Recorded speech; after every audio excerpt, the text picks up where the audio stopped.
Mutiara Hikmah Official, menyingkap hikmah di balik sunnah.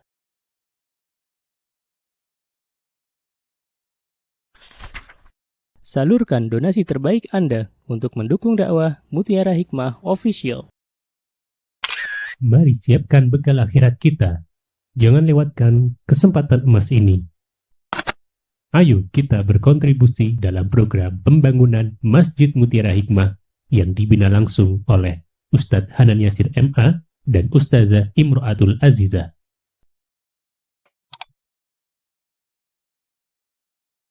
Ibu-ibu jamaah yang saya cintai karena Allah, hari ini insya Allah kita akan belajar kembali tentang adab-adab ya. Dan kita sudah sampai bab 20 walillahilham, yakni adab-adab bergaul ya. Karena liburnya sudah lama, boleh saya izin bertanya ke panjenengan. Adab secara garis besar dibagi menjadi berapa ibu-ibu? Ya, masih ingat nak? Coba catatannya dibuka lagi. Jujur, terakhir ibu-ibu buku catatannya dibuka kapan? 2 bulan yang lalu? Atau semalam udah dimurojaah? Hah? Baru tadi pagi dibuka lagi. Setelah 2 bulan yang lalu ngaji. Coba dibuka lagi. Adab dibagi menjadi berapa? Adab dibagi menjadi 2. Adab kepada Allah dan Rasulnya, dan adab kepada manusia. Adab kepada Allah itu misalnya apa? Misalnya kalau Allah memerintahkan sesuatu, maka kita hambanya segera untuk melaksanakan. Adab kepada Rasulullah misalnya apa? Tidak mengeraskan suara di hadapan beliau semasa beliau masih hidup. Juga termasuk bagian dari adab tidak mengeraskan suara ketika kita berada di Masjid Nabawi. Bu, pengen apa mboten ke Masjid Nabawi? Boleh angkat tangan yang pengen ke Masjid Nabawi? Masya Allah. Boleh angkat tangan yang pengen ke Raudhah? Masya Allah. Semoga Allah mudahkan cita-cita kita semuanya untuk bisa masuk Raudhah, bisa masuk Masjid Nabawi. Pesan saya tolong diingat. Kalau Allah berikan kesempatan panjenengan sedoyo masuk Masjid Nabawi, maka jangan keraskan suara kita. Ya. Kalau Allah berikan kesempatan panjenengan masuk Raudhah, tidak usah teriak-teriak. Bahkan saya melihat ada, insya Allah orang Indonesia itu masya Allah sopan-sopan, semua orang luar. Ya di sana orang luar sana itu di Masjid Nabawi itu ribut, teriak-teriak. Ya teriak sama temennya, ngobrol dengan suara keras. Kata askar tuh kata penjaga polisi wanita di sana sampai bilang, shh, gitu ya, shh, gitu. Sampai dibilang begitu. Kenapa? Karena memang adab kita di Masjid Nabawi wabil khusus itu tidak boleh suaranya keras-keras. Ya. Sama ketika ke Raudhah ibu-ibu, sebagian jamaah di luar sana, bukan orang Indonesia insya Allah, itu ada yang teriak-teriak memanggil Rasulullah. Ya Rasulullah, ya Rasulullah, sampai teriak-teriak. Biasanya sama askar yang diminta untuk diam. Kalau dia nggak bisa diam, diangkut sama askar. Diteng-teng tangannya, udah keluar gitu. Betul ya, karena dia nggak beradab ya, subhanallah. Dan serem bu, maksudnya kalau ada tuh saya lihat sendiri, ada wanita badannya besar yang teriak-teriak, sudah dibilangin sama askar sana gitu ya, dengan bahasa isyarat tetap teriak-teriak. Ya sudah, askar perempuan langsung ambil tangan wanita itu dibawa keluar. Subhanallah. Maka dari itu subhanallah, di antara adab kita kepada Rasulullah adalah tidak bersuara yang keras ya. Ketika beliau masih hidup, Allah juga menurunkan ayat bagi para sahabat.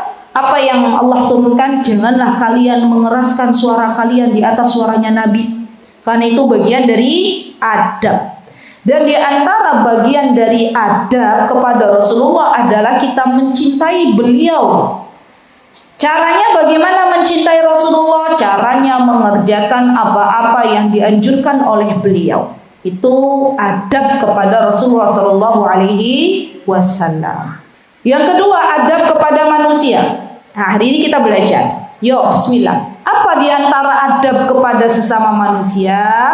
Yaitu memperlakukan manusia sesama hamba Allah dengan baik. Kaidahnya berlaku, Bu, kalau kita pengen atau kita senang diperlakukan baik oleh orang lain, maka kita pun berlaku baik kepada orang lain. Kalau kita senang orang lain tidak menyakiti kita, maka kita jangan menyakiti orang lain. Itu bagian dari adab. Maka dari itu, di antara yang bisa kita pelajari agar kita menjadi orang yang baik kepada orang lain adalah bergaulah dengan orang-orang baik. Nah, gitu kan ya Bu ya? Karena kalau teman kita baik, circle kita baik, lingkungan kita senangnya kebaikan, senangnya berbagi, senangnya berta'awun, saling tolong menolong, maka kita akan ke bawah baik. Tapi sebaliknya, kalau circle kita, atau circle nggak Bu? Duh, circle ki opo meneh? Circle ki bukan sepeda, merek sepeda, bukan. Circle ki pertemanan, ya, perbestian, pergaulan. Nah, itu lingkungan yang memutrinya itu apa? Nah, itu dia pertemanannya seperti apa? Circle-nya seperti apa? Kalau kita berteman dengan naudzubillah orang-orang wanita-wanita yang sukanya ngeluh, Bu, ya dikit-dikit apa Bu? Biasanya ibu kalau kumpul sama para wanita yang dikeluhkan apa? Coba saya tanya, kok jadi penasaran saya sama ibu-ibu. Yang tidak pernah Bu. Coba saya mau tanya, ini ibu-ibu di Keloran ki biasa bergaul sama wanita mboten nggih? Nah, pernah gaul sama perempuan? Biasanya keluh kesahnya tentang apa? Suami saya punya. Wah, suami saya loh Bu. Ya terus suami tok yang dikeluhkan apa? Kadang tetangganya. Ya, tetangganya. Udah tetangga sama suami tok. Terus saya mesti jawab gimana? Suami dan temennya ada yang dikeluhkan ya? Temenku itu loh. Tapi kalau sudah cerita ke tetangga sama suami, biasanya bakal merembet ke yang lain.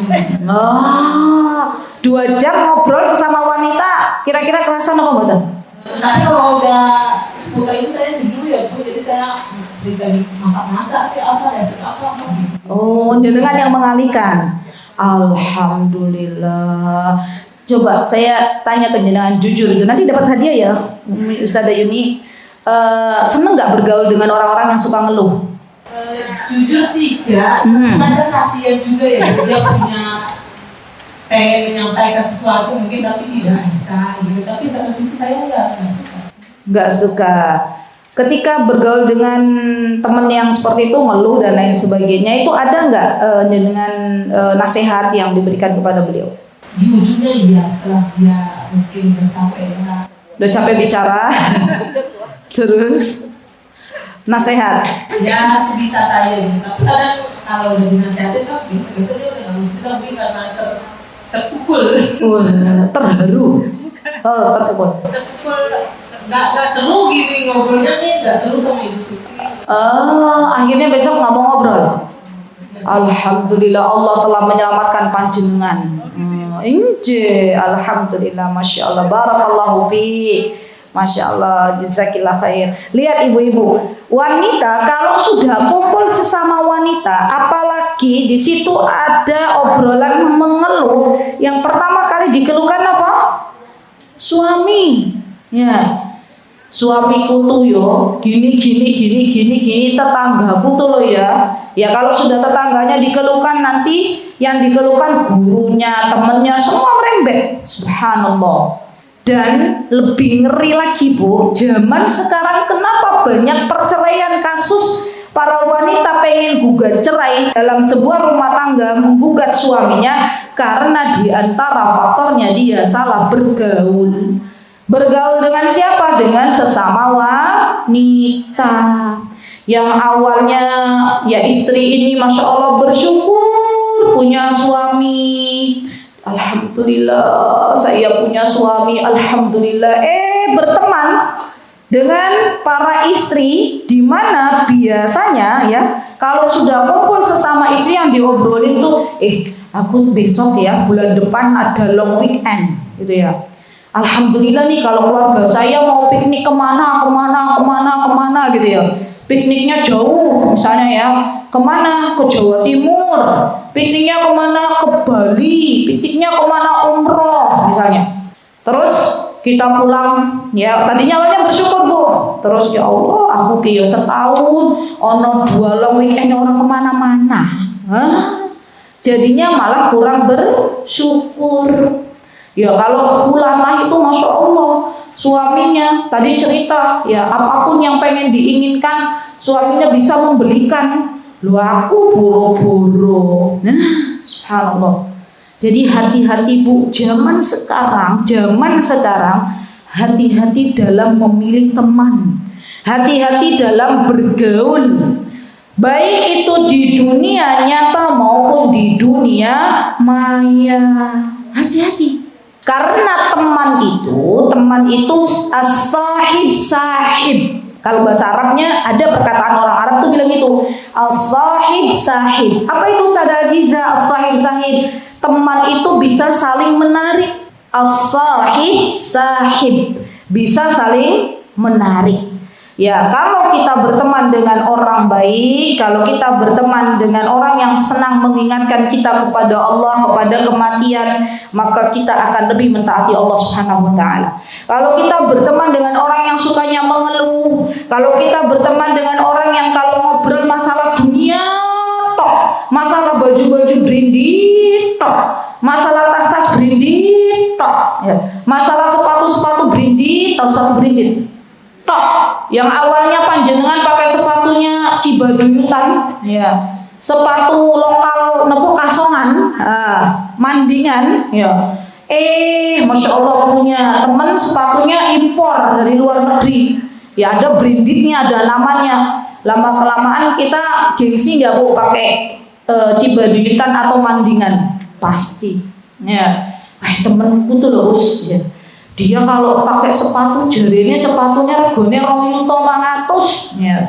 Lek aku suku sepatu rego 20.000. Podo Bu 25 mu beda 0. Nah, subhanallah. Maka ini hati-hati as-sahib.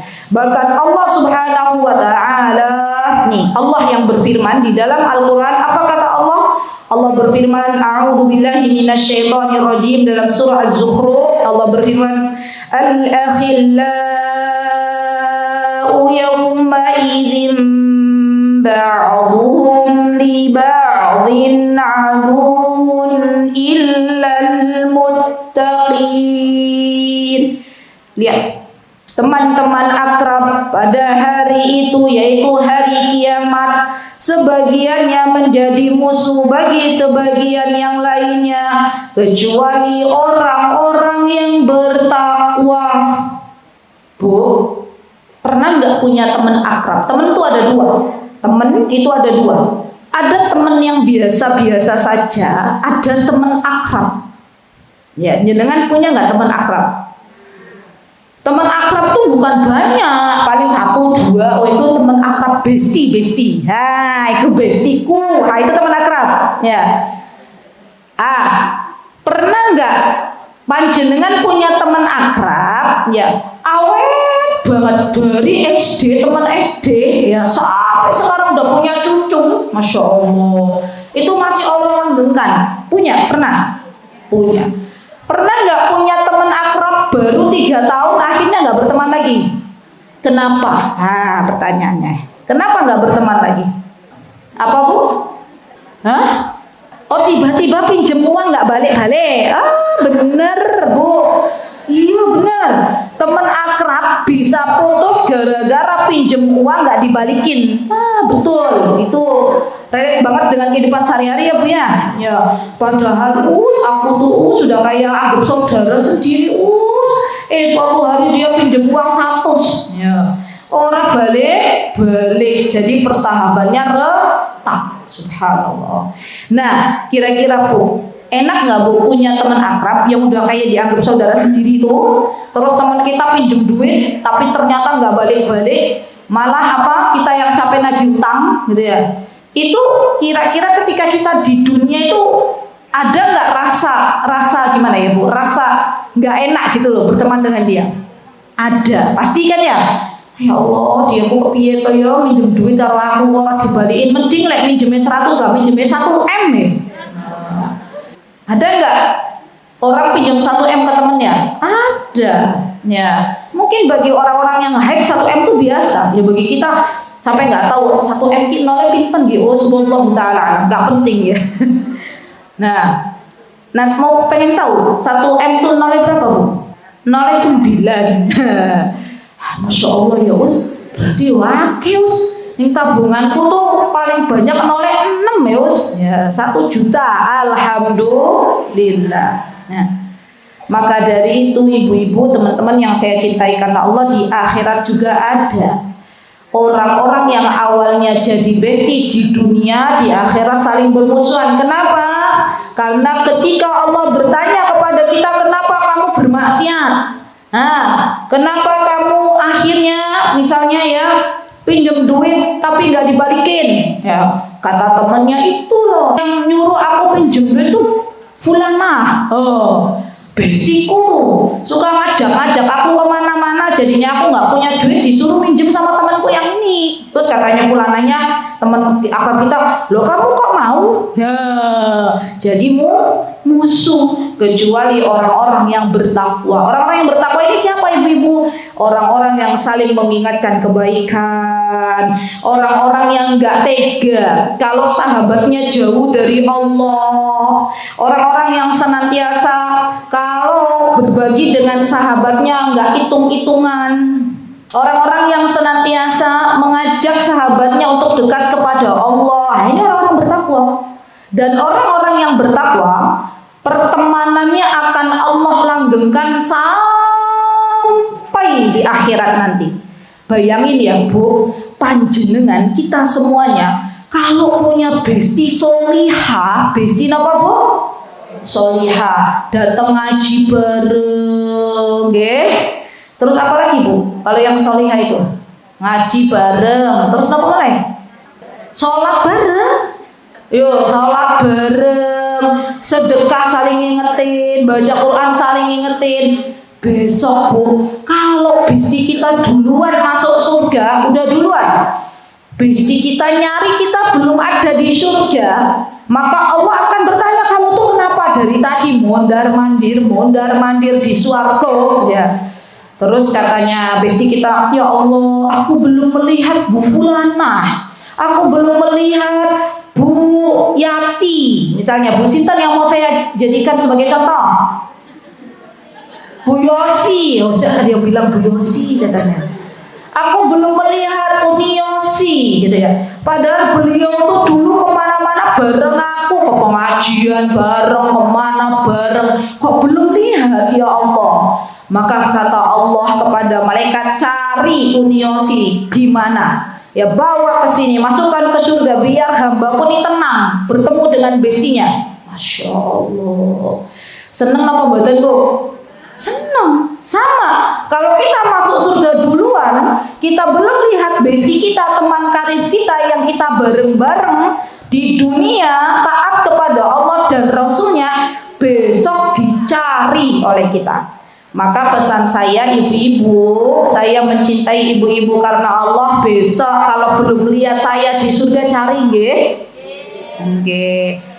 saya juga dicari, saya nggak hafal nama satu-satu panjenengannya. Semoga kita dikumpulkan semuanya di dalam surganya Allah. Amin. Allahumma amin.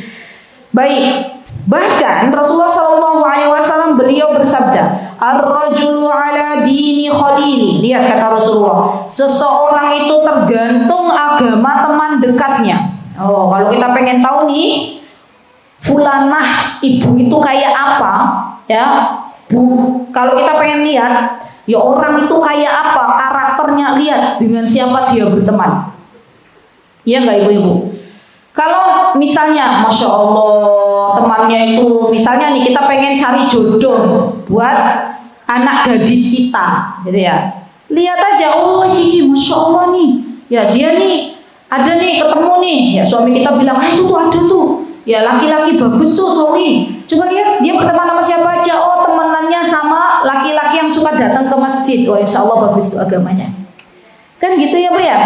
Tapi kalau kita lihat orang-orang ya, naudzubillah, ya bertemannya dengan orang-orang yang suka minum minuman keras, suka jalan malam, entah nyari apa, jam 2, jam 3, motoran, kenceng-kencengan, ngegas, brombrang. Nah, itu perlu kita waspadai. Ya, berarti agamanya juga dipertanyakan. Gitu ya, Rasulullah yang berfirman, bersabda, "Falyandur ahadukum man yukhalil." Kata Rasulullah, hendaklah salah seorang dari kalian melihat dengan siapa ia berteman. Lihat dengan siapa dia berteman. Ya. Maka di antara adab-adab bergaul sesama saudara muslim yang pertama, memilih teman bergaul dan teman duduk itu penting. Memilih teman bergaul dan teman duduk. Nah, caranya gimana? Caranya minta sama Allah Subhanahu wa ta'ala. Minta. Ya Allah, karuniakan untukku teman-teman yang baik, yang solihah. Jadi putri saya tuh bercerita Bu kemarin. Ya pas waktu setelah Ramadan ya Syawal. Kami baru melipir ke Madinah. Ya, kata putri saya, Umi tahu nggak Mi? Aku kalau pas mau ke masjid, karena kalau di Madinah pengen dapat 1000 pahala Bu, itu harus datang ke masjid. Panjenengan Bu, nanti pas umroh, amin. Ya, di Mekah nggak datang ke Masjidil Haram. Misalnya karena ada sesuatu datangnya di hotel, di masjid hotel, sholat di situ, selagi hotel kita itu masih masuk tanah haram, maka pahalanya 100.000. Ya, jadi itulah keistimewaan kota Mekah. Kota Mekah itu memberikan keistimewaan atas izin Allah selagi kita berada di tanah haram, dan hotel hampir semua yang dipakai oleh orang Indonesia itu masuk tanah haram. Kita sholat di kamar kita sholat di masjid yang ada di hotel kita, maka pahalanya 100.000. Kalau kita di Madinah, ya kita pengen dapat pahala 1000 atau lebih banyak dari itu, karena ternyata kata Dr. Ustadz Ariful Bahri hafidhahullah ta'ala yang kemarin walillahilham kami bersama jamaah ya bulan Syawal alhamdulillah menuntut ilmu dengan beliau. Siapa beliau? Beliau pengajar di Masjid Nabawi, orang Indonesia. Masya Allah, alhamdulillah ya Bu, ternyata Indonesia ada yang dibanggakan. Ya, siapa yang dibanggakan? Ada anak bangsa yang Allah izinkan untuk menjadi pengajar Masjid Nabawi. Maka berdoalah kepada Allah, semoga suatu hari kelak anak kita yang laki-laki, anak kita yang perempuan Allah izinkan untuk menjadi pengajar di Masjid Nabawi. Amin. Beliau mengatakan, ini faidah, boleh ditulis. Faidahnya begini, kata beliau, di dalam hadis Rasulullah SAW yang disebutkan bahwa orang yang sholat di Masjid Nabawi itu akan mendapatkan pahala ya khair atau lebih dari 1000, ya, lebih baik dari 1000. Artinya kata beliau tidak membatasi 1000, minimal 1000 itu, tapi kalau Allah berkehendak maka lebih dari 1000. Ya. Syaratnya apa? Yang sholat di Masjid Nabawi. Terus ada pertanyaan dari jamaah, Ustaz. Ya waktu itu kami ngajinya di kebun kurma. Ya, Ustaz, ini juga faidah bagi ibu-ibu. Kalau kita pengen pahala banyak di Masjid Nabawi itu batasannya sampai mana ya Ustadz? Apakah yang di dalam masjid saja atau yang di luar masjid tapi masih masuk gerbangnya itu dapat? Beliau jawabnya gini, panjenengan lek baca doa masuk masjidnya gimana? Katanya, kalau kita baca doa masuk masjidnya di pintu masjid, ya Allahumma ftah li abwaaba rahmatik, maka yang masuk dalam Masjid Nabawi adalah masjid. Tapi kalau jenengan meyakini, ya baca doanya dari pintu gerbangnya, baca doa masuk masjid kata beliau, maka area yang di dalam gerbang itu atau di luar Masjid Nabawi tapi masuk area dalam gerbang itu juga dapat pahala. Ya, katanya gitu ya, Masya Allah. Jadi putri saya bilang, Mi, saya kalau mau ke Masjid Nabawi, balik lagi ke cerita putri saya. Kata putri saya tuh selalu berdoa, Mi, sama Allah. Berdoanya gimana, Nak? Ya Allah, semoga nanti sebelahku orang baik, ya sebelahku orang yang nggak ngajak ngobrol, nggak berisik, katanya gitu. Terus kamu masuk kan teman duduk ya? Kan kita kalau mau ke Masjid Nabawi kan biasanya menunggu 2 jam sebelum apa Bu? Sebelum adzan sudah masuk masjid. Coba kalau teman duduk di samping kita, orang-orang yang nggak baik ngobrol, dia itu mengganggu apa mboten? Iya pasti. Ya.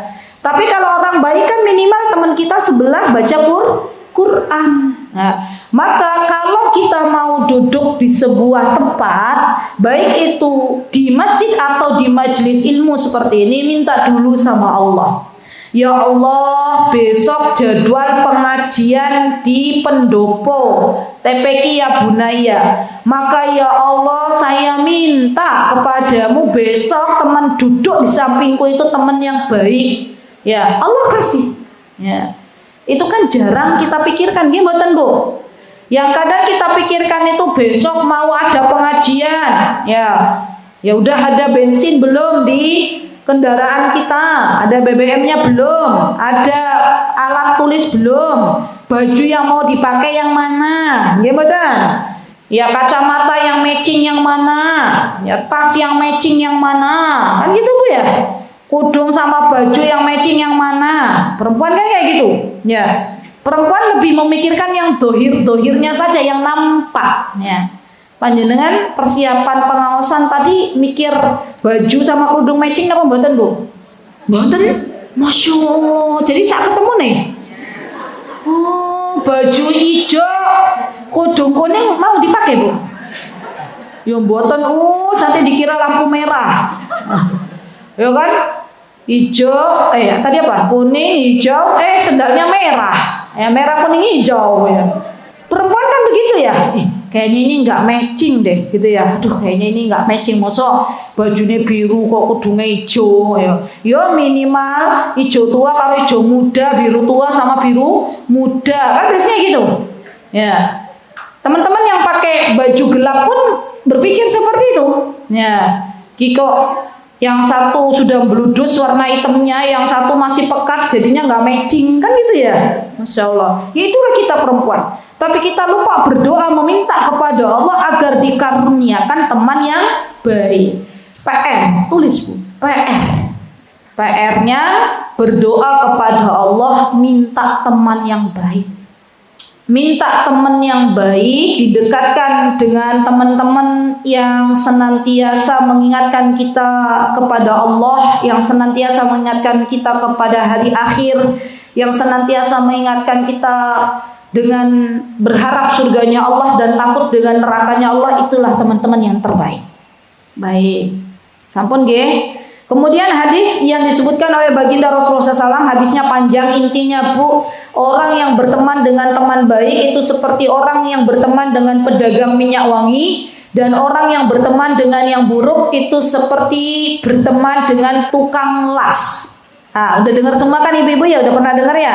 Maksudnya gimana toh hadisnya? Jadi kalau kita berteman dengan pedagang minyak wangi, deket-deket sama pedagang minyak wangi, gak beli minyak wanginya, minimal kita bisa mencium aroma wanginya. Kalau kita berteman dengan tukang las, ya, maka ketika kita pulang minimal asap juga ya tercium aroma tidak sedap. Ya, jadi asapnya tuh tercium. Ya, itu diantara perumpamaan yang Rasulullah SAW gambarkan. Ya, perumpamaan permisalan antara berteman dengan orang baik dan orang yang tidak baik.